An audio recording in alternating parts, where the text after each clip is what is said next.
বড় হয়ে গেল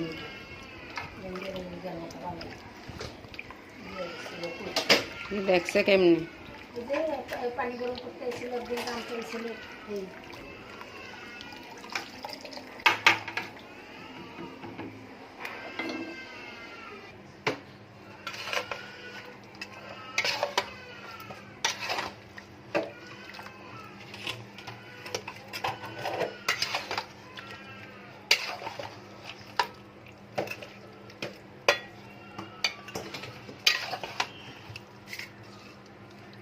এই প্রায় শেষের দিকে মাগো মা বাবা গায়ের মধ্যে ফসকা পড়ে গেল। সবজি খিচুড়ি সাথে মাংস হয়ে গেছে। এই যে আমার মাংস রান্না কমপ্লিট। এখন খিচুড়ি হয়ে গেলে ব্যাস খাওয়া। আমার ফাইনাল লুকের খিচুড়ি এখন বিসমিল্লাহ বলে খাওয়ার জন্য রেডি করতেছি। কি খিচুড়ি বলে এটাকে বলে জানেন? ল্যাটকা খিচুড়ি, মানে ফাইনা খিচুড়ি। এটা অনেক অনেক মজা, মোটা চাল দিয়ে করতে, মাংসের ঝোল দিয়ে খাইতে সেই লেভেল। নিয়েছি, সবাই খাবে, মেহমানরা আসবে একটু পরে। আমি আগে খেয়ে বা একটু শক্ত হয়ে নিলে মানুষের মেহমানদের সেবা করতে পারবো না, বুঝতে পারছেন?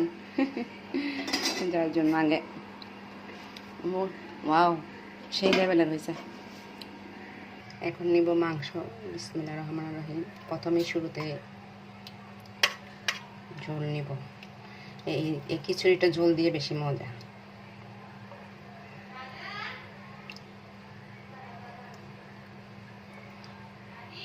এটা হলো মহরমের স্টাইলে রান্না করা।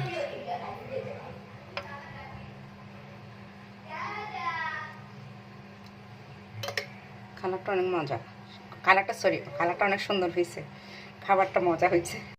হ্যালো গাইস, এই যে আমার যে বাসায় মেহমান আসবে ওই আন্টির জন্য আমি বিনি ভাত রান্না করছি খেজুরের রস দিয়ে, সাথে একটু খেজুরের গুঁড়ো দিয়েছি, যেন একটু নারকেল দিয়েছি, যেন মজা করে খাইতে পারে আমার সেই আন্টিটা। সে আমাকে অনেক লাভ করে, তার জন্য আমি স্পেশালভাবে রান্না করছি। কালারটা অনেক সুন্দর আসছে না? খাইতে অনেক টেস্টি হয়েছে। আসছে খিচুড়ি খাইতে। দেখেন আসার সময় কতগুলো আম নিয়ে আসছে। আম, এই কাঁঠাল, ওরে কাঁঠাল অনেক বড় বড় ভাই। এই কাঁঠাল খেয়ে ওকে, সব গাছের কিন্তু, বাগান থেকে আনছে। দেখছেন কত বড় কতগুলা, এগুলো গাছের।